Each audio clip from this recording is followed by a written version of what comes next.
All right, folks, welcome back to Kings of Opinion. We got a full living room for you here. The Wanderer, you got Shady Brady and Big Earn over here. Everyone say hello. Hello, everybody. Hello. Welcome back. All right, so before we get into whatever this guy wants to talk about, You invited me on. I didn't invite you nowhere. Yeah, I'm sure I didn't invite you nowhere. I am sure that's You invited me on. far from the truth. Talk about what I want to talk about. That you might tell your story to somebody else, all right, pal? No one's hearing it in this room. Anyway, my Ryan's rant was actually perfect for his response, which I was given this rant, so I'm not gonna take full credit for it.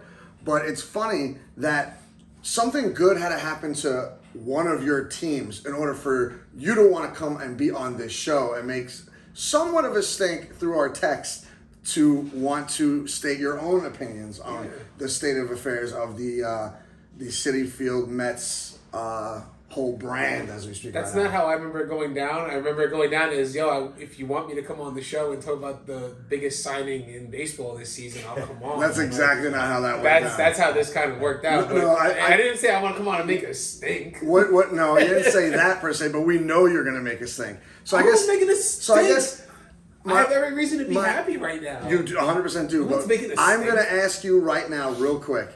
Are you going to be an independent baseball observer, or are you just going to be like one of these regular men? No, I'm going to be very objective about this. You pride yourself on being an objective baseball and you guys know how I roll. We do, but we also know how you roll on the other side of the fence as well. So, like, it's very... No, I'm going to be very independent. You're like a baseball tornado, if I would say. You're very unpredictable sometimes, and your texts scream that. So... That's my rant for right now. I'm going to give you the floor since you're very excited about the Juan Soto deal that we talked about already. I want it to be a back and forth. It's not about me just having the floor, but no, but you started off. I mean, like, okay, so the Mets signed Juan Soto, and what I'm going to tell you out the gate, and I want an immediate response from this, is I don't necessarily think there's a new sheriff in town. I think there's a contender in town. I think you have a new challenger in town with the New York Mets. I think that's undisputable now. Yeah, no, it's as a whole, as a team, you mean, or number one on the team? The Mets as a whole now are a serious challenger in New York. You know, this is exactly? a Yankee. Well, I'm saying this is a Yankee city. Mm-hmm. You know, no question, especially with the winning that they've done. And now it's like you have a serious challenger. You'll have a lot of other Met fans that say like, there's a new sheriff in town. I wouldn't go that far yet. I think in order to go that far, you got to win a World Series. Right. Well, basically, but that's what this is all about. Right. Well, You don't sign Juan Soto unless you're trying to win a World Series. Well, agree. That's why the Yankees wanted to sign him back too. 100%. I'll agree with you as far as your word was sheriff, so I'll agree with you on that respect. A lot of people are saying that the Mets, I don't like when people say there's a new sheriff in town because I don't think there's a new sheriff in town just yet. Right. I think there's a challenger in town now. That's fine. Right. Well, I'm agreeing with you on that opinion. Like he's not the sheriff yet. He's walking into the town trying to become the sheriff. Is he the sheriff of the Mets? No. I'm saying this is Mets versus Yankees right now. I'm saying on the team level. Is he the sheriff of the Mets? Yeah. No, I think right now, like you're talking about the leader of the Mets. Yeah. I mean, I think it's pretty clear that, like, right now, the way the team is right now as we're speaking, Lindor is, like, pretty much the leader of that team, especially with the MVP season he had last year. I mean, listen, I don't disagree with you in the sense that I think he should be. Yeah. Because now he's been there a few years. And I mean, this is as the team stands right now on December 18th at 6:24 p.m. I'll agree with you with this. Lindor has the team right now. Mm-hmm. However, he didn't sign that big of a contract to be in Lindor's shadow for long. And that's why he didn't sign with the Yankees. Correct. I got news for you. Right. You could say whatever, and we'll get into that in a few minutes. You can say whatever you want on why he thinks the Mets were better fit than the Yankees, but you and yourself said they're not the new sheriff yet. They're a new challenger, which is what I agree. But what a lot of people are saying is the Yankees were always the bigger brother and the Mets were the little brother. Absolutely. And now once they signed Juan Soto, it's reversed. Now, to me, no, it's not reversed yet. To me, it's the same concept that you're just saying right now. Yeah. The Mets are a challenger at best as of right now because the Yankees proved that if you just get Juan Soto, you're not going to win the World Series. Right. It's little brothers like 3-4 years younger, but now you're all like in your 20s and like he can kind of hold his own. Correct. But that's what this is. Even when the Yankees were with had Soto, I should say, the Mets did damage against the Yankees last year. Yeah, You 4-0. know what I mean? Yeah. So I love it. my whole point is, was never just happy. because you got Soto, just because you got Soto, there's still a lot of moves that need to make, right? Right. And Well, the best analogy I have for that is, you bought the house, you got this beautiful house, now you got to protect it.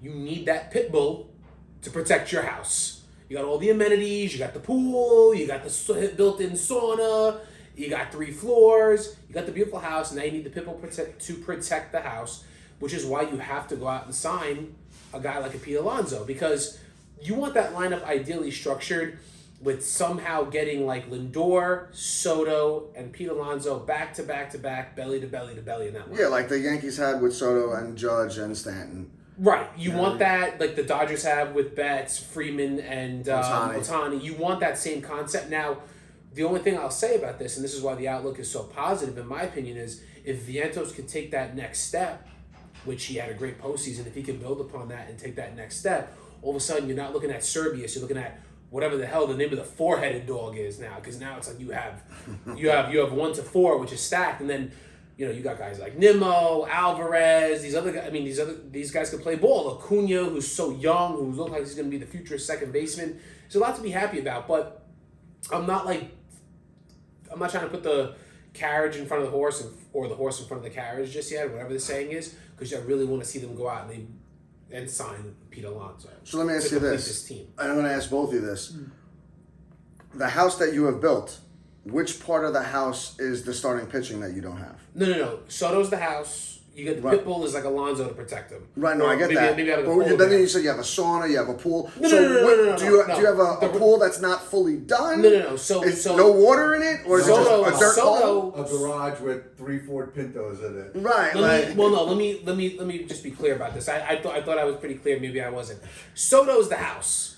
Soto is that $765 million house. Now you need a pit bull like an Alonso to roam around your house and protect it. You need an alarm system. Right, but just like you're referencing Alonso as the pit bull, what aspect of the fence that's the starting pitching? Like my point is you don't have starting pitching. I don't think you're getting it. Right. And I'm trying to equate it with your No. Listen, you're not. Listen. Analogy, and it's not coming through.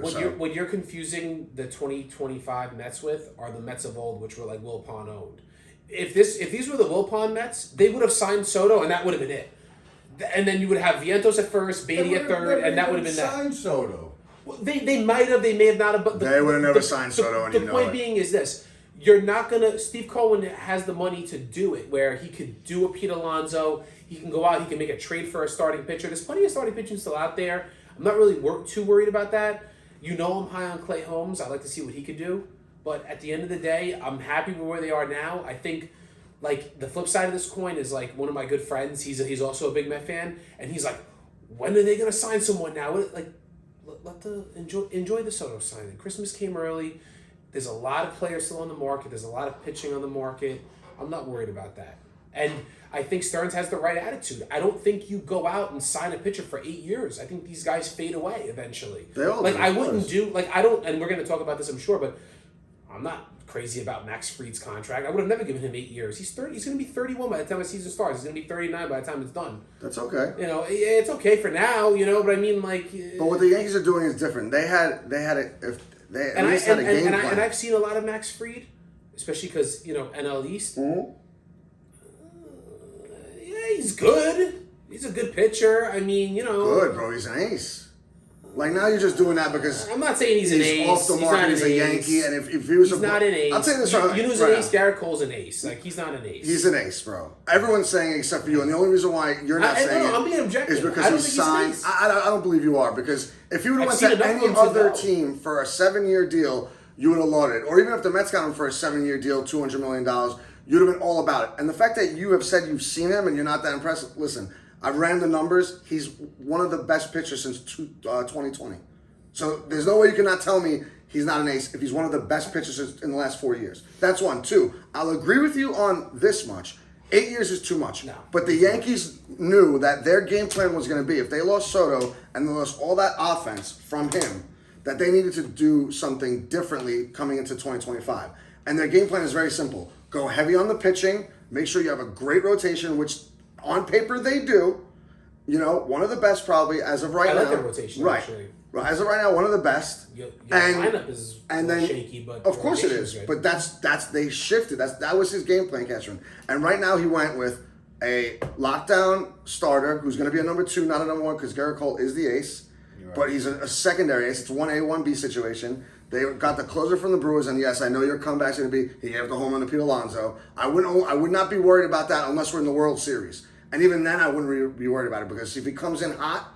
It's anyone can be beat. Right. Anyone can be exactly. beat. Even Mariano Rivera was exactly. beat. And he's an upgrade over Holmes. No. Correct. I actually really like the signings you guys have been actually like good signings. Like, the Bellinger signing, and I've been telling you for years, and I want my first feather of this show right now. Here. I said Cody Bellinger is perfectly built for Yankee Stadium, and I don't know what the holdup was, $10 million or whatever. But that was ridiculous in my opinion. Like, just go out there and sign this guy because the last thing you want is some team to come out of the woodworks and scoop him up. Well, I'll tell you why. Last minute. I'll tell you why they wanted that $10 million.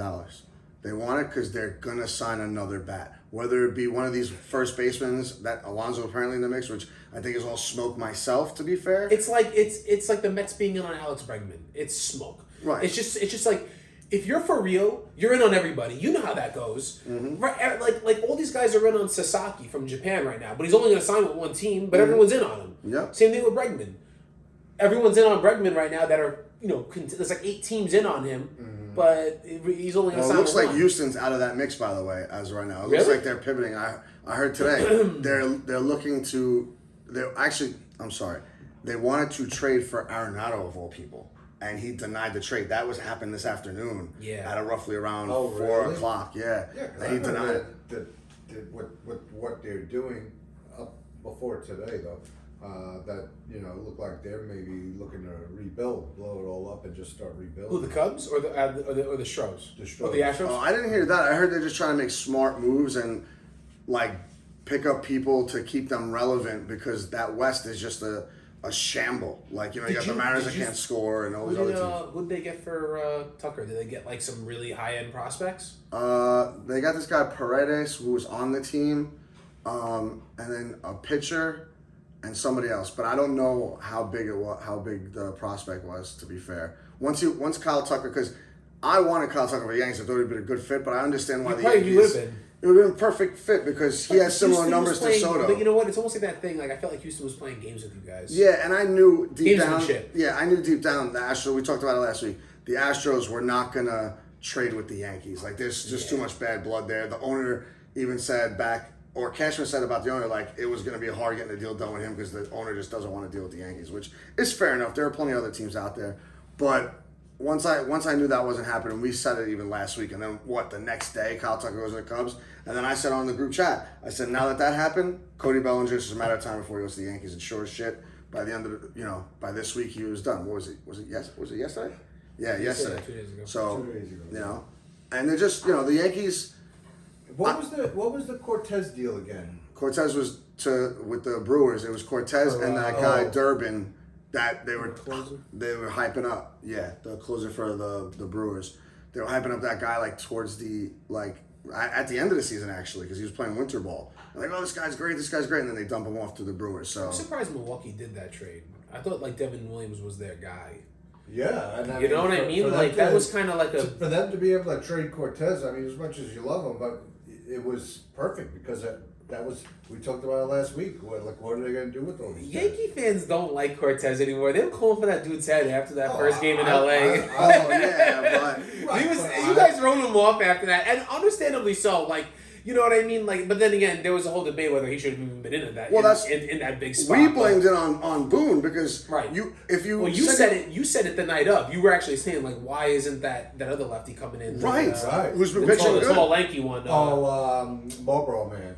Yeah. Tim Hill, yeah. Who was really good in the playoffs. And he was sharp and been in a playoff game. This guy hasn't pitched in 2 months. So I don't really blame Nestor Cortez. It's just a bad tarnish on the way out. And you knew he was tradable because no one really wants Marcus Stroman. I don't even know what we're gonna do with him. You know what I mean? He's not downhill, but So what was the deal that they gave up Poteet and they got $5 million back? Is that the Bellinger trade? Yeah. Okay. And that's another good trade.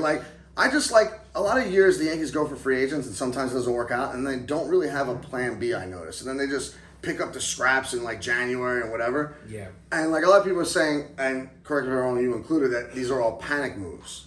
Now, the Fried one I'll give you as a little bit of a panic move because they gave him the extra year. Yes. But in hindsight, it's not, because there were other teams offering him similar money for 7 years. So the Yankees, basically, in my mind, and you guys could tell me your opinion, they just they chose between Fried and Burns and said, we want Fried, and we're just going to get him. We're going to give him an extra year, and that's it. They didn't want to play around. So I used to, and in years past, I've always said, like, you know, you can, and the rule of thumb is you can never have too much pitching. But You're right. Like, you know, a guy that's already like pitched for a while, and then you give him 8 years. What I would have maybe done with that, I don't even know if this was thought about or if this was a thing, was maybe you give him like a 2 or 3 year deal, but you increase the money on it. You know what I mean? And then maybe with an opt out after the second, sort of like one of those like Scherzer-esque deals where it's like you give him like the 3 years, even though Scherzer was substantially older, but you play him, you know, you pay him a lot of money with the opt out, and that's how you sort of seed yourself because. You know, this guy ain't getting any younger now, and it's not like he's like a 26-year-old stud, you know what I mean? And not to say that, like, he's not good. I'm not trying to take that away from him, but I'm just saying, like, he's a little older, so maybe it's a smaller deal with more money. But that's not what he wanted.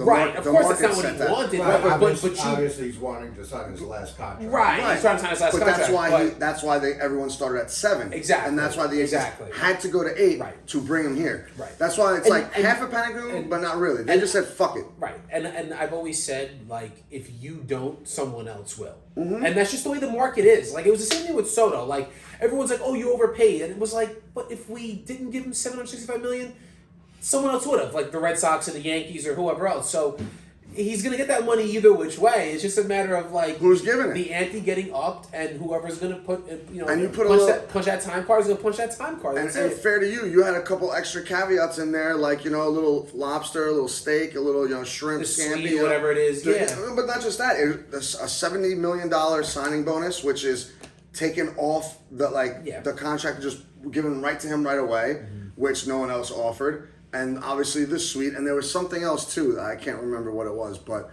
there was all these little caveats that the Mets, granted, did a good job in doing, because they never would have done.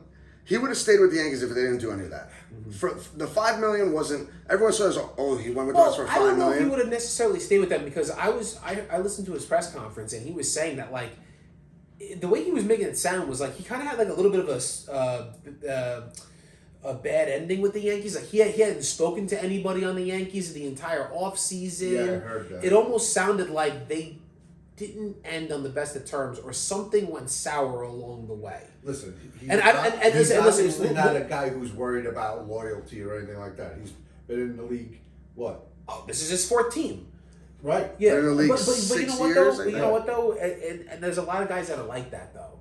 You know what I mean? And as much as you want, like, your players, like the Yankees, like, you know, like the homegrown guys, like the Judges, the Jeters, the Andy Pettits, the Riveras of the world, the Alonsos, the David Wrights. Right, a lot of these guys that are like really good players, like, and even the most recent one, like CC Sabathia, like the amount of games he won in his career, he was sort of like a nomad too, you know what I mean? So you get those guys, you know what I mean? And then yeah, you do. And then you're lucky if you get a guy that only maybe stays at 2 teams, like a Mike Mussina, you know what I mean? Yeah, but CC Sabathia was with 3 teams, and one of them he was with half a year. Well, who he went? He was the Indians. He was an Indian. Then he got traded to Milwaukee, and then he went right to the Yankees. Okay, so and he spent literally his entire career was like 14 years. Right. He spent literally the majority, with 2 teams. But then you look at like a guy like a Randy Johnson, you know, Seattle, Texas, Houston, Expos. You know, it was all over the place. You know, so it's like you have certain players that, like,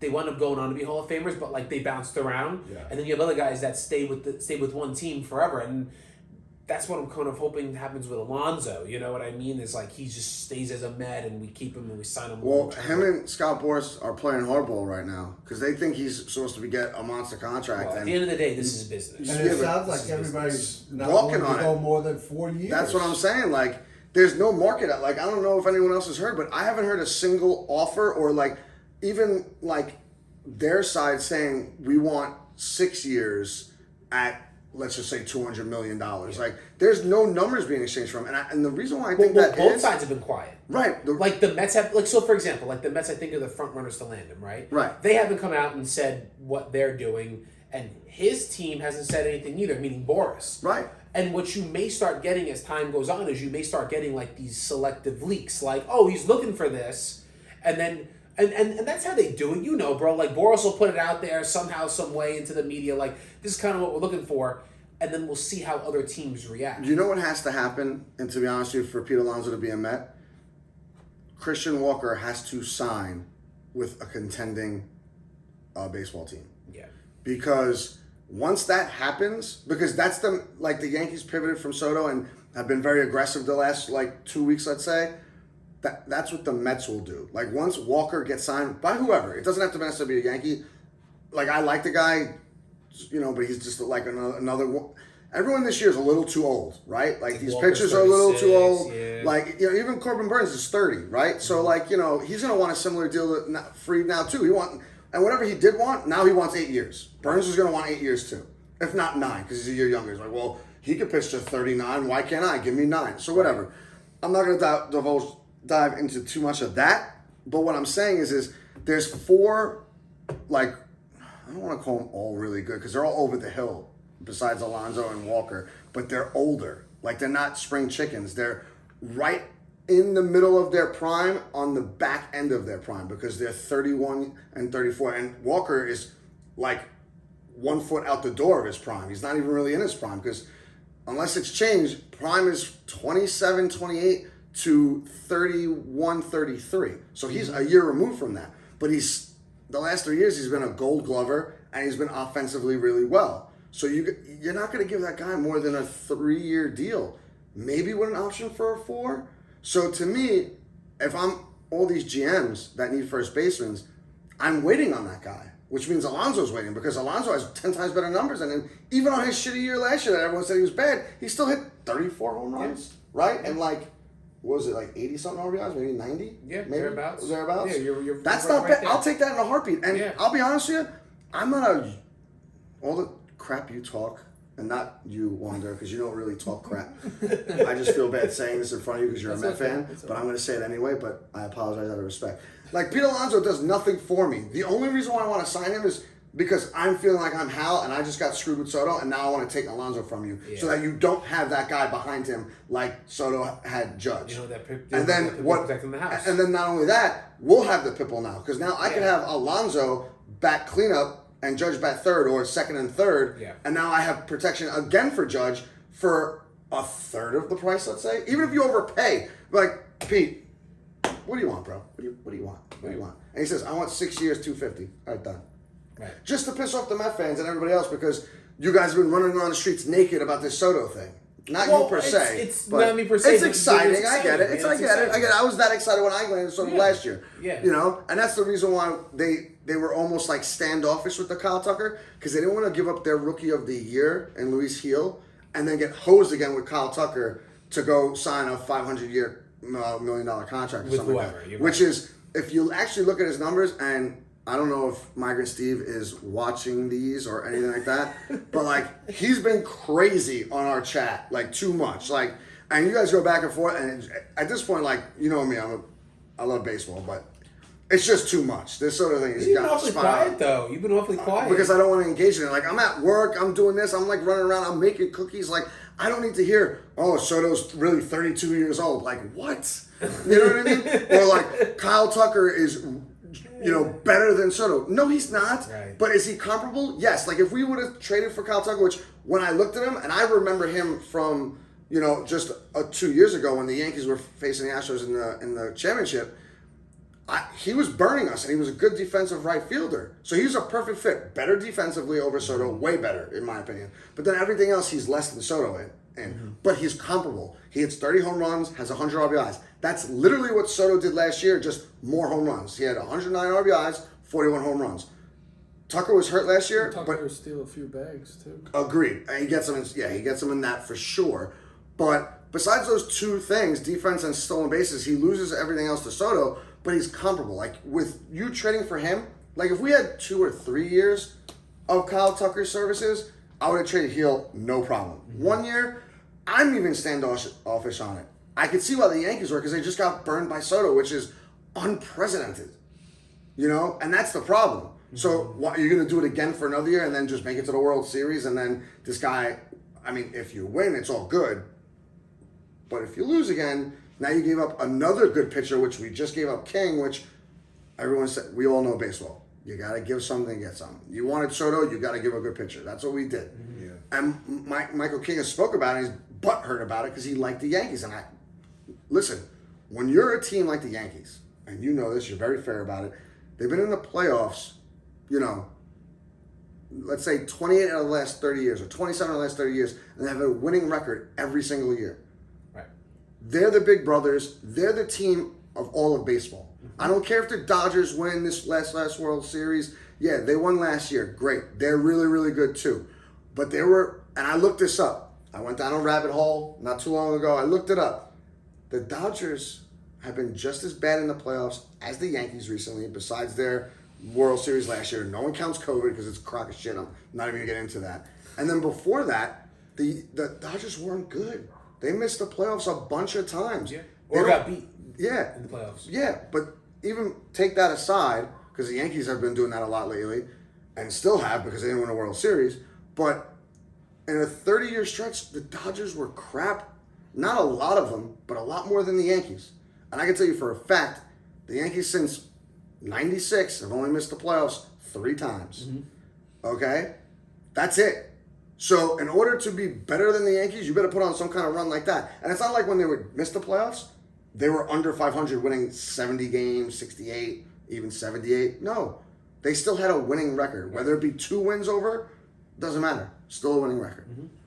But no argument from me on that front. Like I said, that's why in this city, there's not a new sheriff. The Yankees are still a sheriff. There's just a new contender. There's someone now that you can look at and say, okay, like this team's for real. Like they want to win now. And the expectation, especially after last year for the Mets, is World Series or bust now. Now, it's fair to say that. Assuming they get another piece or two, which I have. You're going to say World Series or bust? I say, oh, so just make it to the World Series. Yeah. Oh, no. My expectation is like with the signing of Juan Soto and the moves that I predict they're going to make moving forward, it's going to get to the World Series and win that World Series. You know what I mean? Like, yeah, like it's I disagree slightly. We're on that type of time right now. What do you think, Wander? Regarding The World Series win or bust for the Mets? no, I guess after they didn't have much expectations last year and they went pretty far, so I guess I could see them thinking that it's not out of the question, but again, as you guys had alluded to earlier, I think with the starting pitching, there's a lot of questions there. Yeah, I mean, I would, if I were the Mets, my focus right now wouldn't be on anything other than pitching and signing Alonso. That's my only thing. I wouldn't be going anywhere else with it because you need that protection for Soto, and it improves. And what the weirdest thing is he's going from Yankee Stadium, which is a bandbox, okay, to Citi Field, which is Pitchers Park. Okay, so Soto's numbers could drop. Maybe not much, but maybe home run numbers. Well, that's what I was about to say. But everything else, I think, has the opportunity to go up because he's going to be able to hit shots in the gap and all that stuff. Yeah, his doubles will go up. He might even get a triple. I don't even know if he had one with the Yankees. I can't remember. But his doubles will go up. Homers will go down. RBIs will bounce around somewhere in that neighborhood of 109. So he'll be pretty much standard. Just you won't see 41 home runs, I don't think, unless he hits a ton of them on the road in all these other bandboxes. But, playing at home, 81 games, it'll be a little different, I think. But I don't see you, as of your team stands right now, I don't see them as a World Series winner because you have no pitching. And unless you think you're like the Texas Rangers of 2 years ago, where they had a crazy lineup and they hit their way to a World Series and won, they still had decent pitching. Borderline good. We're not done yet. We're gonna have to revisit this down the line. Of course. Anything else you want to say before we put this Soto thing to bed for Nope. the next couple months? Nope, I'm all set. Okay, good. Until the Mets sign Pete Alonso, I'm all set. Oh, you know what? Speaking of that, let me get your guys' reaction. If, let's just say, tomorrow the Yankees pulled the trigger and signed Alonso, what would be maybe your thought process? Where would you go next? Or how would you feel about the whole situation? My immediate reaction would be the Mets missed out big time. Knee-jerk reaction is I think if the Mets don't sign Alonso, I wouldn't be surprised if they go hard after trying to trade for Vlad Jr. That's not, yeah, you're right. That's actually smart. You know what I mean? Because Vlad Jr. is significantly better than Pete Alonso. he's a 1 year rental. No, but they would sign him. Hopefully. It'd be like the Soto thing. And then the good news for you would be the Yankees wouldn't be in on it because they just signed Alonso, which would be your next biggest threat. Because And I can see no, I'm saying that's the question. I can see those two fools wanting to be together. Oh, yeah. You know, he was trying to get him to go to Toronto. Yeah. Toronto supposedly, I didn't even realize this. I heard today that Toronto offered him $700 million. To Soto? Yeah. Yeah, everyone did, but the Yeah. Dodgers. The Dodgers were $600 there. million or something. It was just a play contract. Everyone offered him $700 million. That's why the Yankees originally went past it. Then the Mets went past that. Then the Yankees went to $760 and added the extra year for 16, which is what basically did with Max Fried. They were trying to lessen his AAV Right.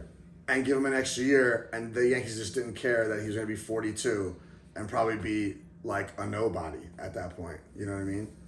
But whatever. You were at Fallon's this weekend, huh? Watching some football? I was. How was it? For a brief time. It was nice. It was nice to get out, you know. I haven't really been out for a lot of football Sundays. I thought you were going to talk about me being at Carne Seca last night and meeting Mike Francesa. Oh, No one yeah, cares about that. that's right. Yeah. They By the put him way- up on the big screen. And I was like, oh, like I gotta go find this guy to take a And you picture of found him him? now. Well, it was like if you ever been to Carne Seca, I mean, you know, you've been to Carne Seca. It's small, Right. small. It's almost like being in a gym. Yeah. Bro, You know I've what I been mean? to Carne It's Seca like over 20 years ago. It's like a beehive. But I haven't been Right. on campus for a game in over like probably close to 10, 15 years. Yeah, But it was all awesome. all the stands are on one side. Yeah, well, no, both sides of the gym. Both sides. and I then think a they couple in the redid middle. that. Yeah, but it's like bleacher style. You just Right, sort of sit right, down, right, you know, right, and right. it's cool. It was really nice, and he was sort of like our big celebrity there last night, which was fun. So you tracked him down and He wasn't hard to find. No? He wasn't hard to find. Was it was because of just- his teeth? No, His teeth look no. super fake. Is it just The me? arena is Right. small. I mean, it was halftime. We walked around. Did he go to St. John's? No, he just likes St. John's. He has or some something like that. affinity. I forget what it is, but he's a St. John's fan, I think. So we just went and we took a little walk around Carne Seca because Alicia had never been before. So we walked around and we found him like right by the front, and he was just taking pictures of people. And you know what the funniest part about it was? People were walking up to him and they were like, "Hey, what's up, Mike? I'm Joe from Floral Park," and they were like introducing themselves like that, like hoping he would remember, like Right. because we were waiting, like because there were a few people that were like trying to talk to him. I'm take surprised pictures you of him. didn't do that. I never called his show. He was the one guy I never really called. You know me. I was a You're schmooze. a I was a schmooze, schmooze yeah, guy. I I used to know. call Steve Sommers, but it was funny because people were walking up to him and they were like, "Hey, what's up? I'm Joe from Farmingdale," you know. And I don't know how these people get through, to be honest with you. Because every time I call, it's like, busy, click, that's it, busy, click. Yeah. And I keep calling, and I try for 5 minutes and I get upset and, you know, irritated and I'll just stop. You know So what I that mean? it was cool last night, like being at Carne Seca. I haven't been there for a game in a while. Who'd they play? DePaul. Oh, okay. And DePaul's like they're not like the bottom feeders of old. Like they're actually like decent now. Like they were like 7-2 going into the game, but St. John's did what they were supposed to do against them and just What's just their blown record? out. The Johnnies? I think the Johnnies are 8-2 now. Oh, so they're doing good. Yeah, they're doing real good. They should finish top 3. If the season's going the way it is, it should be a tournament seed this year, and it should be top 3 of the Big East. Like March Madness? Yeah.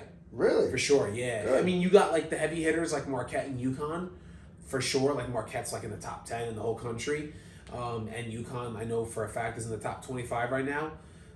St. John's opened the year in the top 25. They were ranked number 22. So, they slipped out of it with like a couple of like really like 1 point losses to like Baylor and Georgia, but they can get right back into it. I mean, they're a dangerous team, and they looked good last night. They won by 30. Wow. Against a they tough got team. snowballed last year, right? Yeah. For the tournament. They needed to have a bigger Big East tournament than they should have, Right. and Which basically means they should have won the right. Big East They should tournament. have if they would have won one more Big East tournament game, not like the entire tournament, but if they would have gotten past like, a UConn or a Marquette last year, I forget who they played. If they would have won that game, which was a close game, they probably would have been in the tournament. They were like a bubble team. They have any big transfers this year? Yeah, they did. They got Kadari Richmond from Seton Hall, who's a big transfer. Devion Smith is a big transfer. The only 2 players that are really back, the only 3 players really that are really back from last year are R.J. Lewis, Dunlap, and Wiltshire. But there's a lot of talent there. You know what I mean? Etchafor is back too. He's a transfer from Kansas. They got him last year, so they have some talent there. But you know what? That's Patino though. Yeah. Patino's a big time recruiter. He has to be. Yeah, he gets guys to the NBA. It's that whole. And look, it's the fact that St. John's is doing well is just good for the city. You know what I mean? Like St. John's basketball is. It's good for college basketball. Yeah, it's good for college basketball too to have a nice home team in it. Yeah, because St. John's really doesn't have anything else really going on. Like, if they don't have the Johnnies, like the basketball team, and anything important, they got nothing. Right. Because their baseball team is trash. They don't have a football team. Right. Their baseball team hasn't been that bad. No, they're not anything to write home about. They're not terrible, But they're not anything to write home about. They're not winning any championships. that's a basketball school. Yeah. It's kind of like a Duke or whatever. Duke has a football team, but like no one knows. And a what I mean? soccer school. Yeah, but then again, it's soccer. I mean, for me, like I said, but if the Johnnies are firing all cylinders basketball wise, it should be a good year. I'm excited. Good, as you should.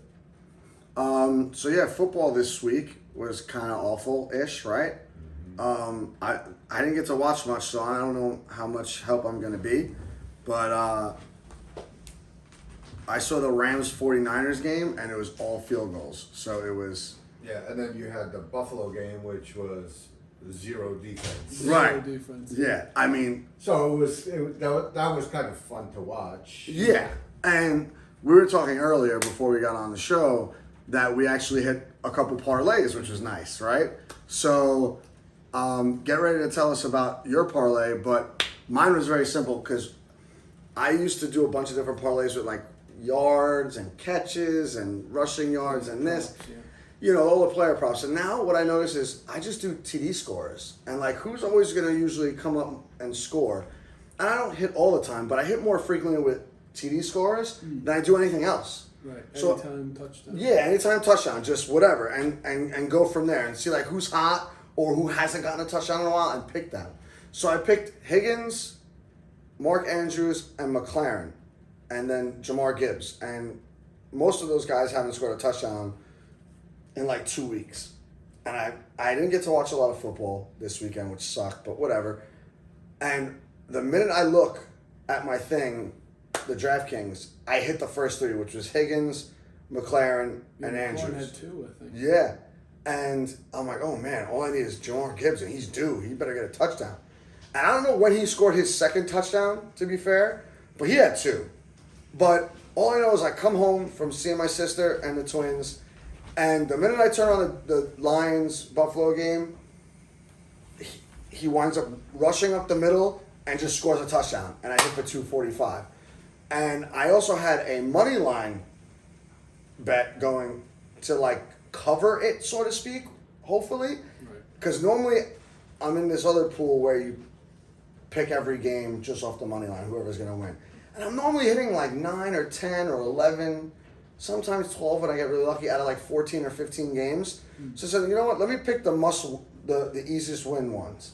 And even that one I only missed by the Chargers. I had a 9-pick money line bet. And the only game I lost was the Charger game against Tampa Bay. That would have been another 275. I would have had a monster weekend. But whatever. What was your parlay? Because that one was a good one too. I had seven legs, and it was Chiefs money line, Bengals money line, Saints with the spread, Ravens money line, Cowboys with the spread, Jets money line, and the Bills money line. And you won what? 118. That's nice. So I'm $5. Yep. Can't do better than that. Nice little turnaround. Yeah, 100%. I'm glad I didn't see this game because it would have infuriated me. But the Jet game, I saw the highlights at least, and Aaron Rodgers has got. He's a piece of work, bro. Besides, I'm not saying it nicely. Like, I think going into this week, we had the number 5 pick, and then we win that game, and now we have the number 8 pick. Not that that's a huge difference, but when you're in the top of the draft in the first round, that could be a huge difference, depending on who's in front of you at this point. Right. And everyone that's in front of us needs, like, quarterbacks. So, like, what are you going to do? So, like, I don't know if he's going to stay with us next year. I don't know what his plans are, nor do I really care. Right. And he probably doesn't even know. He's probably got to go smoke some ayahuasca and figure that out. Right. And wait till, like, you know, March or days April before to tell the us. season starts. Right. Or at least before the draft. And, you know, whatever. I don't want to get too much into that, but, like, you couldn't have lost that game and put up 30-some points. Like, what's the difference? Like, I know you want to win, but you're not. What's the difference between 3 wins and 4 wins? Or, like, I don't even know who they're playing. They're playing the Rams this week. The Rams are playing for the division. And we'll get into the picks, but are you really trying to upset the Rams right now to get a fifth win, and then you're out of the top 10? Like, what are you going to do for a quarterback? I don't know. That will only be fitting for them, right, this year. Like, we already don't have a GM. We don't have a coach. Like, you don't want to have a quarterback either, or at least attempt at a quarterback from college. I know we struck out a lot of times, but maybe sometimes we give up too early. Like, I don't know what to say anymore with these Jets. Yeah. Like, you know? It shouldn't be a problem. I think Nakua and Cup are going to go crazy on the Jets this week. I mean, I would think so too, but, like, they're in MetLife, and when we get to the picks, I'll talk about it more, but, like, I don't want them winning. The last 7 games, they lost 5 of them and won 2, right? And they've scored over, I want to say it's like 23 points in each game, which is not bad because even though we have the same amount of wins as Zach Wilson did last year, we didn't score more than 15 or 16 points. Right. And that's with the defense helping out. This year, the defense has been terrible ever since we got rid of Saleh. And they're putting up points, just not enough points to win, which is fine. Now, I don't want you to win games now on, like, offensive shootouts. Right. You know, you could still, especially if, like, listen, if Aaron Rodgers knows he's coming back next year and he's trying to fine-tune all you want, but make sure you, I don't want to say make sure you lose that game, but, like, you know, work on stuff, but lose the game so we could get a franchise quarterback. Rodgers is not a franchise quarterback. He's another 1 more year and that's it, and then we need a quarterback. Yeah. And where are you going to get a quarterback from? It's not like Joe Burrow's going to be like, I want to be a New York Jet. You know what I mean? And he's signed anyway. You have to trade for him, and that's not going to happen, you know? But what the hell are we doing? I mean, at this point, no matter what they do the rest of the year, I think they have no chance at getting one of the quarterbacks that anybody's going to want anyway. So There's really only 2. So if you don't have the top 2 picks. if that, I mean, I don't know. You know, that's the funky thing about these guys is that the ones that you think are going to be great don't pan out to be great. The ones that you don't think are going to be great end up being great. So it's like, who the hell knows? Yeah, like look at Sam Darnold. He's killing it with the Vikings. And he's not great every game. Don't get me wrong. He's had some stinkers this year.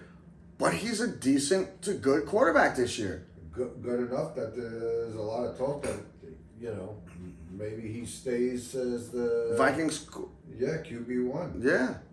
And then they just let J.J. McCarthy sit for a little bit. Right. Which wouldn't be the worst thing because he can't even practice right now. So for him to have another year or 2 just watching and practicing might not be a bad thing. Right. Yeah. But that's what I feel like we need for the Jets. Like, if Aaron Rodgers decides to come back, we need a quarter. They have a guy on their practice squad, and I forget. His name escapes me. I heard it the other day. I wish I would have wrote it down, but I was driving. He's like a work in progress. Like, I don't know if he got hurt or something like that. and they're working him back, so he works with the practice squad a lot. Mm-hmm. But like he's supposed to be he was a really good college quarterback, but he just got hurt, and they took him last year in the draft, and maybe they'll see. Maybe he'll end up being the backup next year. Who knows? I really don't know. But you still need another quarterback from this draft, and I don't know who you're going to get. Yeah. But with the 8th pick, you're not going to get nobody. And the thing is, nowadays, when there is somebody good and still relatively young, you wanna be able to get them, because nowadays with this NIL thing, guys are staying in college. It seems like 6-7 years. Yeah. So they're coming out as old men already. So Yeah. It's like, It's crazy. I mean, that could also be a good thing too, because they mature a little bit. I saw a picture of a comparison of this guy. I forget what team he quarterbacks for, but they did like a side by side with him and Trevor Lawrence, because I guess they played against each other. Trevor Lawrence has been in the NFL for 4 years already, and this guy's gonna play again next year in college. This is gonna be like his 7th year. Wow, or something like that's that in college. crazy. That's wild. So your Cowboys, they won, which is great, and they're not as bad as I guess we thought they were, but like they are bad. They're just beating up on like crappy teams. Yeah. You know what I mean? Like I don't know. Just enough to give people some sense of hope, because they still haven't been officially eliminated.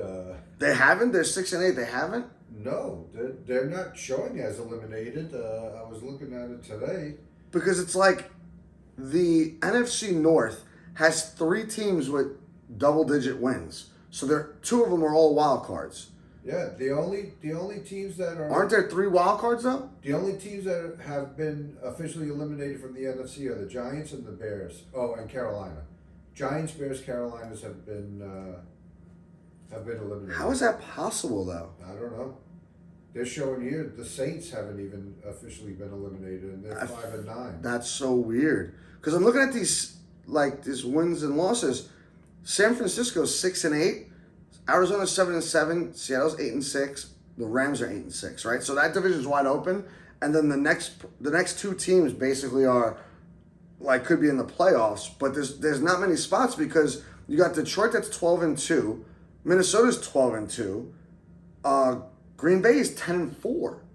So you got to assume all 3 of those teams are making the playoffs. For sure. Right, and then there's only one more spot left up to grab. So I guess everyone's going to fight for that one spot.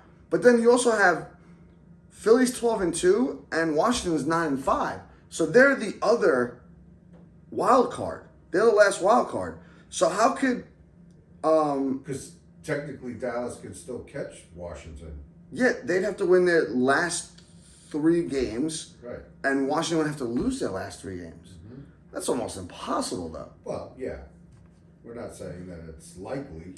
Right. No, I get it. And then in the West, everybody's still alive. Yeah, but it's just for the division, though, because, well, not really, but I know what you're saying. Necessarily, But they everyone has to win out, and then there's got to be a bunch of losses all over the place. You know what I mean?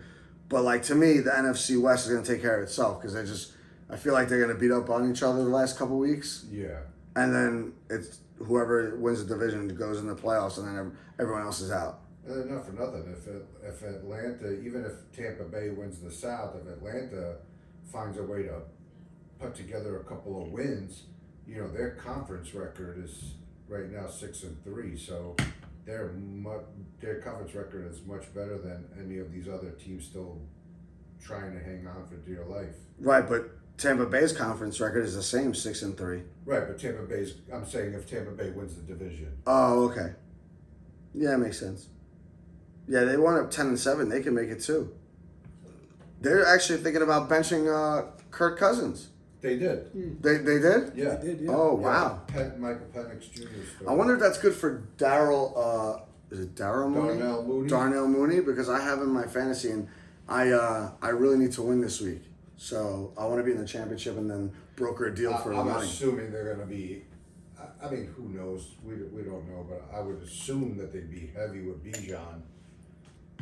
They're always heavy with Bijan, but Kirk Cousins used to sling the ball. I don't know if this guy Penix is going to do that much. You know what I mean? Well, I mean, Penix was a good quarterback in college. The typical story of what we were just talking about, though, the guy that dealt with injuries, so missed some time in college and was there. So he's not that young of a dude. Well, hopefully he learned a thing or two from Cousins. Oh, he was good. He was good, and he played at Washington. He was good. Well, let's hope he is good, because I might have no choice but to start Darnell Mooney, and hopefully he has a big game, because Pickens is questionable, and I might need some wide receiver. Yeah, that's been crazy, right? Yeah. 2 weeks now he hasn't. Right, and the Pittsburgh hasn't looked the same, and that's weird. Like, one guy goes down, and I mean, they were playing the Eagles last week, and I get it, but like, Pickens has been a good player for them, like a surprising player. So we'll see how that goes. I don't know. I'll be honest with you. I just hope my team wins so I can go to the championship. This will be nice. 4. This will be if I could win the championship, it'll be 4 champ. I'll be a 4-time champ in this league, which is huge. No one's even close to me if I win 4. Nice. Yeah. The next closest guy is 2. Huh. Spit on those guys. But anyway, let's go to our picks. What did we do last week? I know I got screwed, but whatever. So you were 2-2, thanks to your Jets. Right. Wanderer was 3-1, and I was the top dog for the week at 4-0. So how many games back are So we? we have a 2-way tie for second place with you and the Wanderer at 30-29. Oof.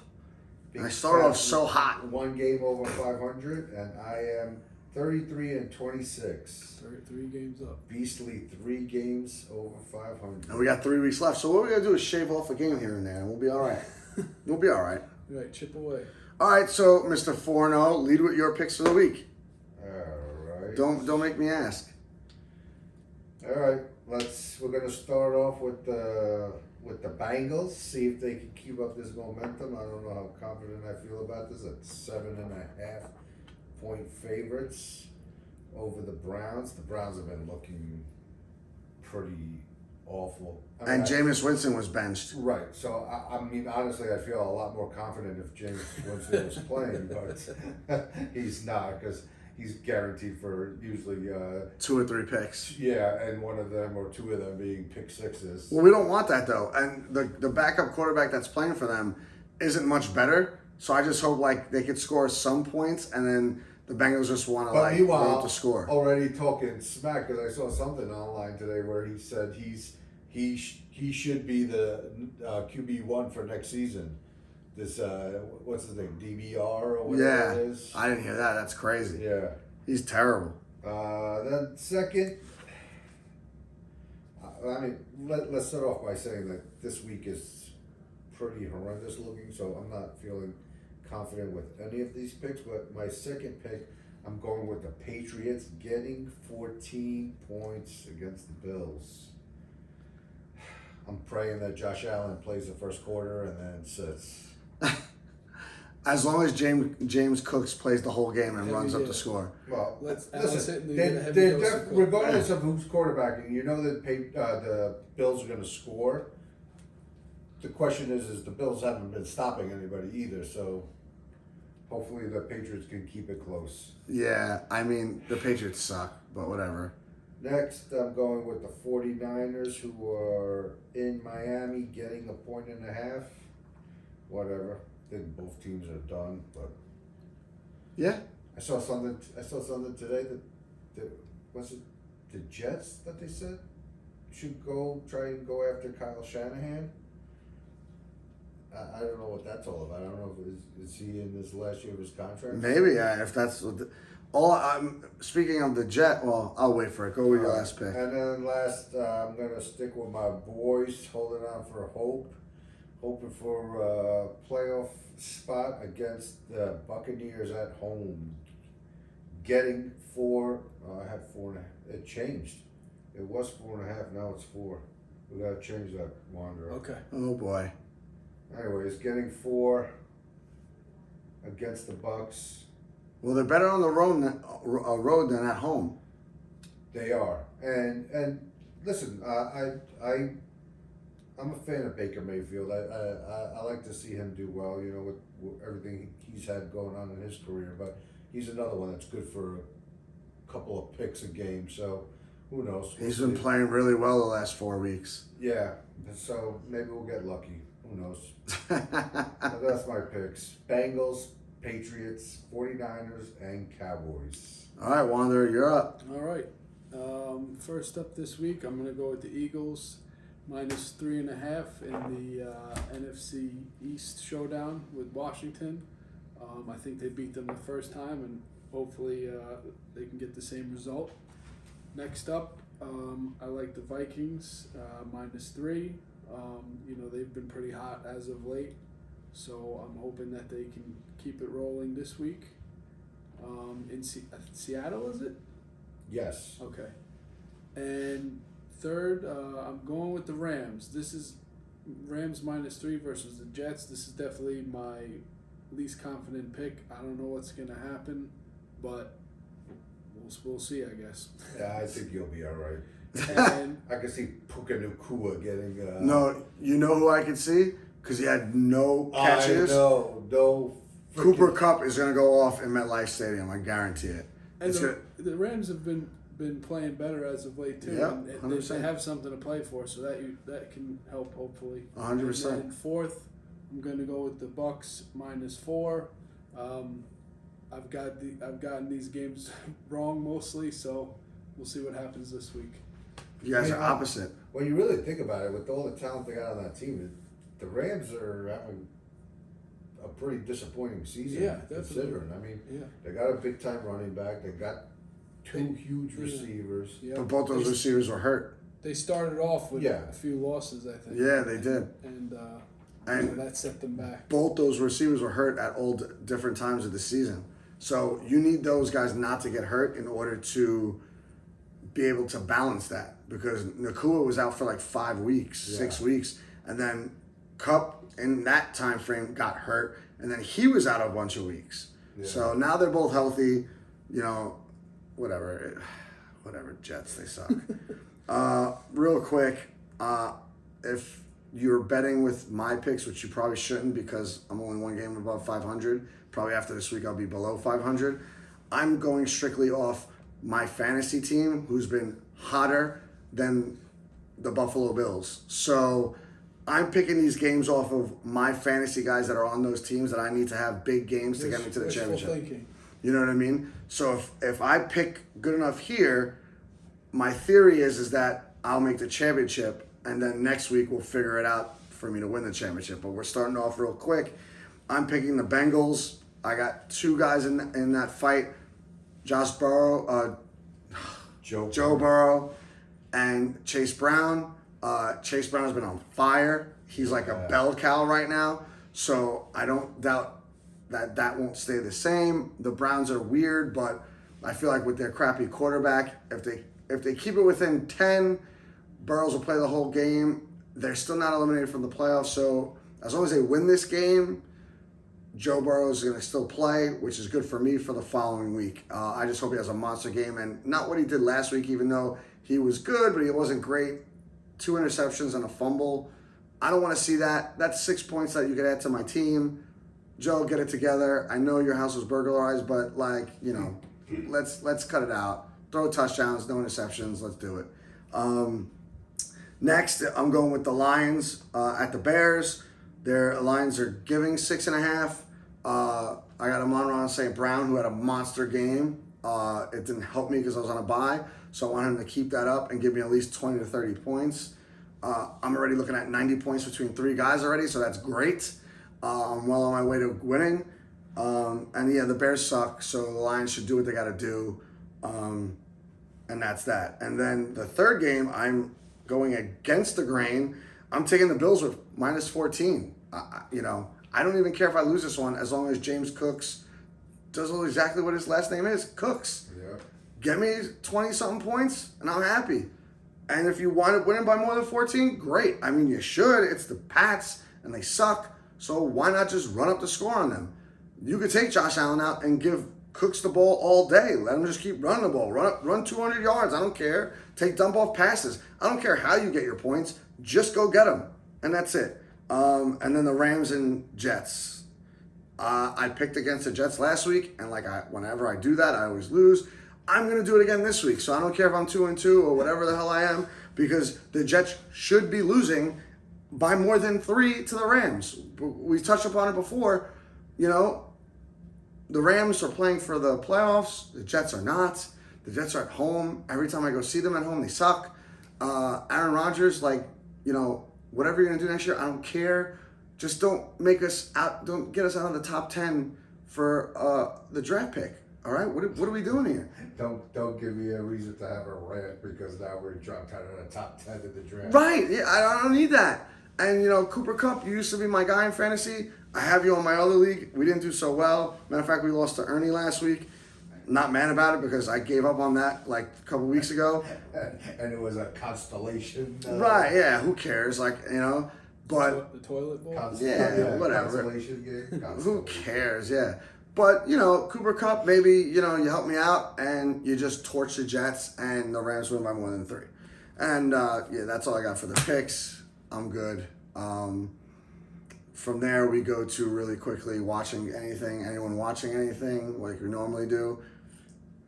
Been watching Silo, which is still been pretty good. I did watch Yellowstone. Yeah? Yeah, which well, you haven't watched it at all? No. What about you, Warner? No, I haven't. All right, so we'll save it because I don't want to give up any information, but it's been good. Yeah? Entertaining? Yeah. Okay. I think I only watched one thing. I watched The Joker. Oh, It's yeah? on HBO Max. Horrible. Yeah. So don't even waste our time. Don't even waste your time. I just gave it a shot just because, I was like, oh, well, it's finally on something where I don't have to really look for it. Yeah. And I guess I didn't realize, too, it's kind of like a musical somewhat, too. That's what And everybody's saying. I hate musicals. So, yeah, I didn't like that part of it. I didn't really like, I didn't like it at all. Apparently. Especially, it's because the first one is great. And this one... Yeah, first one was good. It's not. No, Just yeah. took a completely different turn, right? Yeah. Yeah. So, I'll never watch that. Disappointed, for sure. Yeah. I finished Only Murders in a Building. Good season 4. I'm sure there's going to be a season 5. The way they ended it. If you guys haven't watched it, I'm not going to spoil it. That show is just, that's... Yeah, it's just that's one light. of those fun shows. Yeah, it's light. And they're not even always that funny. It's just just a good show to just watch. You know what I mean? It's heartfelt at times. I'm sorry. Yeah, go Keep ahead. going. No, go ahead. I started The Madness. Oh, okay. Someone told me that was good. It's pretty good. That's on Netflix. I'm maybe 4 or 5 episodes into it. It's Okay. pretty good. I've been hearing mixed reviews about that, but I would say more of people Positive than negative? yeah, definitely more positive than negative. But Yeah. what's the premise of the show again? It's this guy. He's like a news. What do you call it? Like a news reporter or anchor, whatever they call it. Okay. I think it's for CNN, and he goes to the woods to, I guess, unwind or clear his mind, and he gets framed for a murder of this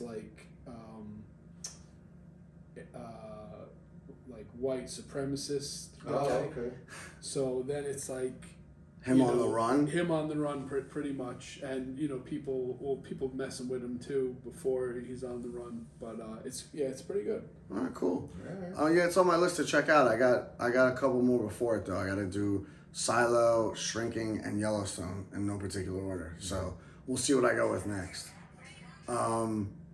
Yeah, do you have any music for us? Oh this yeah, week? just one selection. Another this one week. selection? Yeah, You're slacking, I've been bro. slacking.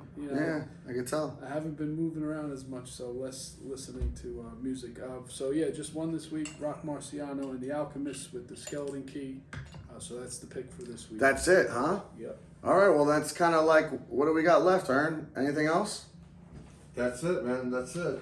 All right, folks, that's it for us this week. We'll see you next week, and we'll see if I made it to the fantasy championships, which I'm hoping I do.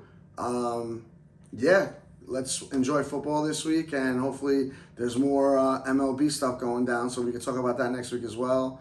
And we're going to actually touch upon the Knicks next week. I wanted to get it in this week, but we went extra long with Shady and Soto, even though we did it back-to-back weeks. We finally put that to bed or in the grave, so that's in the past What now. are you doing? Irish exit? Yeah, he just left. Whatever. That's what he does. But yeah, that's it, folks. Enjoy your week. We'll see you soon. Take care, Till take next care. time.